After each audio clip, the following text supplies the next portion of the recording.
guys! Welcome to my channel! So, kumusta kayong lahat guys? I miss you! Ngayon, gusto ko naman mag-vlog about sa mga gusto kong malaman yung mga perspective naman ng mga Pinoy dito sa Finland. Share ko sa inyo yung mga perspective ko about Finland. Ngayon naman gusto ko from different people in Finland. Kaya abangan nyo guys yung series. So, this will be a series of interviews with Pinoys in Finland. Yeah. So, this past years, past months, sabihin natin, maraming kumukuha, or may mga nagpo-post na kumukuha ng mga Pinoy dito sa Finland. Gusto kong malaman nyo din yung talagang situation dito sa Finland. Gusto ko lang na makita nyo din yung from perspective ng mga nandito talaga. So, ngayon guys, ay meron tayong mga kasama. Si Kuya Robby. Yes. May audience! Social! Okay. So, Kuya, ilang years ka na dito sa Finland? Dumating ako dito last year, ng September.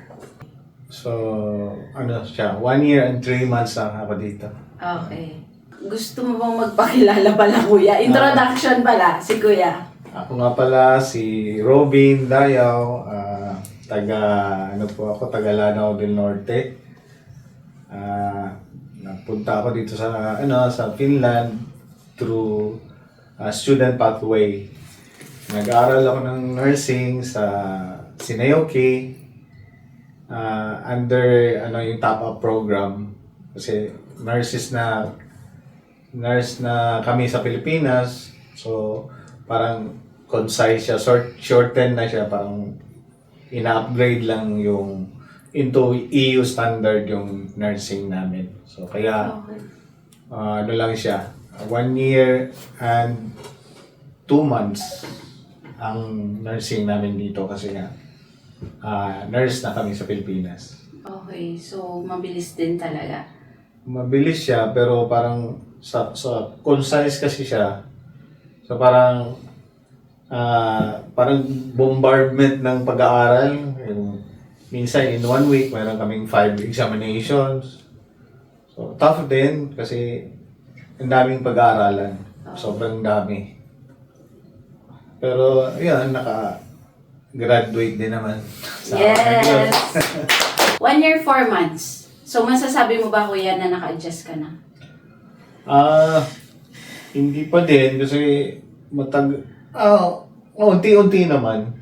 Yung weather lang kasi malamig talaga siya. Compare doon sa pinanggalingan ko na sa Middle East, sa Kuwait, to be exact. Matagal kasi ako doon trabaho, tapos alam mo naman natin doon mainit. So dito malamig naman. So until now nag-adjust pa sa weather at saka sa mga tao dito tahimik. Baliktad din naman sa Middle East, may ingay sila. So pero okay naman, nakakapag-adjust. Okay. Ano yung nakatulong sa'yo, Kuya, para maka-adjust? Ang kuwan talaga, kaming mga magkakaklase kasi yung nag-uusap kasi kami palagi. So yung kung ano yung nalaman ng isa na bagay-bagay, sinishare naman din namin sa mga kaklase. So for example, kung ano yung Finnish people, so meron silang first-hand experience na ganito sila, so nasi-share nila sa amin. So kami naman, okay, so gano'n. So na-adjust mo na ngayon sa sarili mo na ganito pala sila. So generally, anong masasabi mo sa mga Finns? Describe mo. Ano sila? Tahimik. Masasabi mo parang suplada, pero actually hindi naman. Same. Kasi ganun lang talaga sila. Ganun din yung sa akin. Ganun lang talaga sila. Kuya, di ba winter ngayon? Paano ka nakaka-adjust sa lamig? Paano yung, ano yung mga may hobbies ka ba para maging mas okay naman yung pakiramdam mo sa lamig at sa dark ng paligid? Oo, kasi dito kasi after school, lalo na after school, late ka nang natutulog. So, late ka rin magigising. Pagising mo, kakain ka, may liwanag pa. Pero after mo kumain, parang mamaya-maya, madilim na naman. Oh, so, ang ginagawa ko, kasi may guitar ako sa bahay. So, mahilig akong mag-guitar. So, Nice. doon ko pinapalipas yung oras ko. Kumakanta, nagigitara, nag-exercise, indoor exercises, like ito sa labas na. Akyat panawag sa hagdanan para lang ma-exercise kasi malamig na sa labas. Kailangan ng exercise eh. Oh. So, kuya, anong work experience mo? Or saan ka galing before Finland? Galing ako sa Kuwait. Nagtrabaho ako doon sa Ministry of Health doon. Sa psychiatric hospital ako doon for 20 years. So meron ako mga kaibigan na nandito na. So sila yung naging influence ko paano na pumunta dito. So ang pagdating ko dito is through student pathway. Student pathway. Anong struggle nyo sa first year dito sa Finland? Ang struggle lang yung talaga is yung matagal kasi ako ng trabaho. Then for that long time na nagtrabaho, naging estudyante ako ulit. So doon ang struggle kasi sa pagiging estudyante, last time na naging estudyante ako, napakatagal na. Hindi ko na lang babagitin kung kailan. Pero matagal na. So adjust sa pagiging estudyante. After habang panahon na nagtatrabaho, bigla kang naging estudyante. So yun ang big adjustment ko. Secondary na lang yung place, tsaka yung mga pagkain. Kasi dinideal ko talaga yung sinisig-in ko sa utak ko na ako yung estudyante na. Yun. Tsaka mabait naman yung mga kaklase ko kasi tinutulungan din ako. Kasi tutulungan kami. Nice. Ano naman yung maganda dito sa Finland? Ang maganda sa Finland, kasi ayaw ko na ng magulo yung yung crowded area, maingay, traffic, o pollution. Dito wala eh. Tahimik lang. So, gusto ko na yung ganun, tahimik na lugar. Yung mga optional na lang yung gusto mong mag-ingay, pumunta sa maingay. May option naman din dito na gusto mo pumunta sa maingay. Punta ka sa bar o punta ka sa big city. Pero at least, default nila. Ang default is tahimik. Calm lang siya. Ano naman yung hindi mo gusto? Ang hindi ko gusto, mahirap yung language. Mahirap yung language. Tapos, hindi siya katulad sa Middle East na yung Asian food or Filipino food or Indian food readily available lang, isang tawag lang tapos so dito deal ka sa talaga kung ano lang ang meron laman ng rep mo, yun ang lulutuin mo na i-improvise mo ganun. Hindi yung yun ang na-miss ko na magpinakbit ako ngayon, sinigang ako ngayon. So, hindi siya ganun ka bilis gumawa ng ganun putahe dito. Kasi kailangan mong... May Asian ba doon? Asian store ba doon sa Sinayoki? Meron namang Asian store din. Pero, yun nga, yung pricey siya. Mahal. Like, gusto mong kumplitohin yung halimbawa, yung pinakbit mo. So, babawasan mo na lang yung huwag na lang itong ang palaya. Tanggalin mo na yung okra. Tanggalin na lang ito. Kalabasa na lang yung ganun din ako. Kalabasa at ko na lang. Utong. Ganun na lang. Ano yung best method mo na nakatulong sa'yo para mag-learn ng Finnish? Kasi, sa school, so, part sa curriculum namin yung Finnish language. Pero kung hindi mo siya gagamitin, makakalimutan mo. Yun ang tendency, makakalimutan. Yung kung ang best method, talagang sasabihin mo yung na-learn mo sa classroom. para Okay. ma-practice siya. So, application talaga. Application talaga. Oo. Kami naman, merong training sa hospital, so doon namin nagagamit. Mhm. Kung ano yung ma-recall namin sa classroom, so ginagamit namin yung mga phrases. Tsaka sa grocery, yung tanong-tanong doon sa Talagang grocery. i-apply din. Oo. Best Finnish food. Finished food. Meron. Meron. Salad. Kasi, Salad. anong salad nila kasi? Okay din. Fresh. Ah. Talaga. Tapos, pili ka ng Dami. ang daming, kung gusto mong sauce, minsan 4 yung mga ganyan. Minsan pinag-mix ko ng 4. What makes you unhappy in the happiest country? Yung medyo mahirap ang employment. Yun. Yun. Kasi, although, ano naman, nagka-gig naman ako for a time during nag-aaral pa ako, nakakuha ng gig.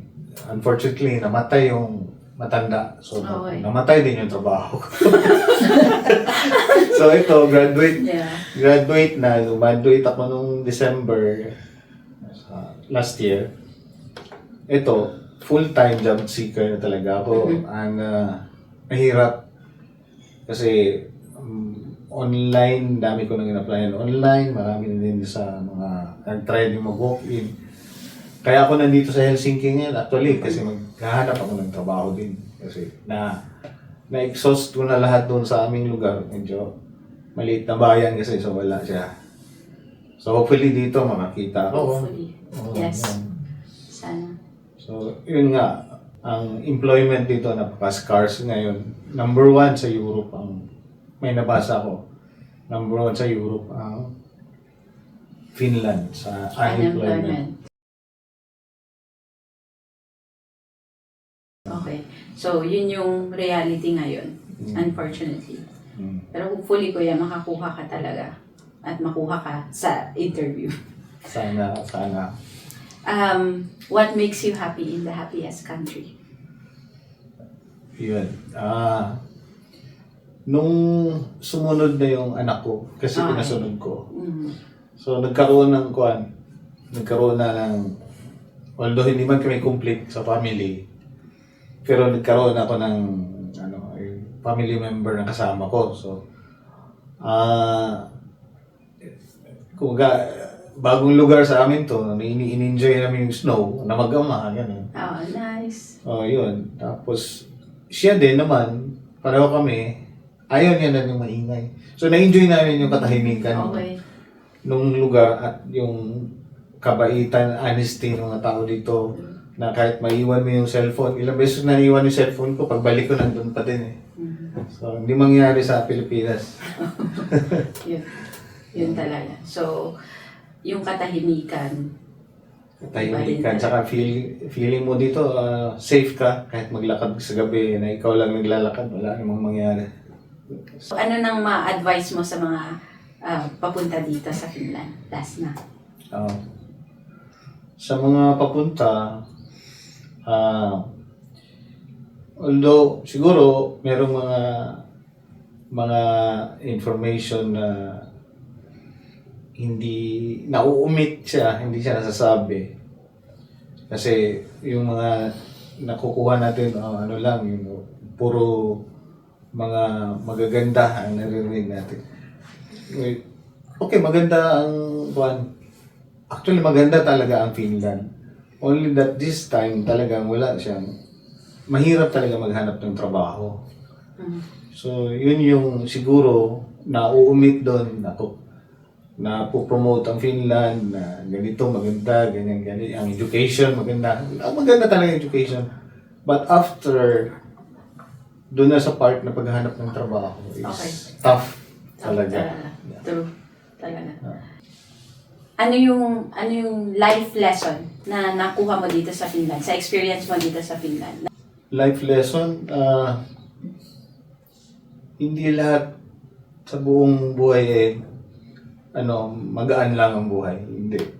Kasi for the first time, may sa existence ko, dito ako naka-experience na, kasi yung bang thinking na iniwan ko yung stable job ko, tapos pagdating dito, yung naging estudyante ako na tough din ang pag-aaral. So after nag-graduate, ito na naman yung bumalik ako sa dati. Naalala ko yung panahon na nag-a-apply ako sa Manila, nag-walk in. So bumalik siya ngayon. So lesson is hindi smooth sailing palagi ang buhay. Meron talagang challenges na dadating. So ako, dumating dito, pinili kong pumunta sa Finland. So, ini-embrace ko yung face na to. challenge na to. Oo. Yes. And- Mahirap pero andito na eh. Yes. Nakakabilib na. Parang ang brave nyo, kuya, na mag-try ng different. Kasi nandun ka na sa comfort zone mo eh. Yun, oo. Tapos biglang nag-try ka ng different. Kaya, Totoo. yun. So, thank you, kuya. Thank you so much Thank you sa time rin, mo, Irene. Kuya Robby. Thank you. So, that's it guys for today. And unfortunately, mahirap talaga yung employment dito sa Finland. Pero, ganun talaga. It is what it is. Hopefully, yung mga kababayan natin na nandito na makakuha ng work. Pero yung mga papunta dito, kailangan yung i-consider muna kung baka mas maganda yung situation nyo dyan bago kayo pumunta dito.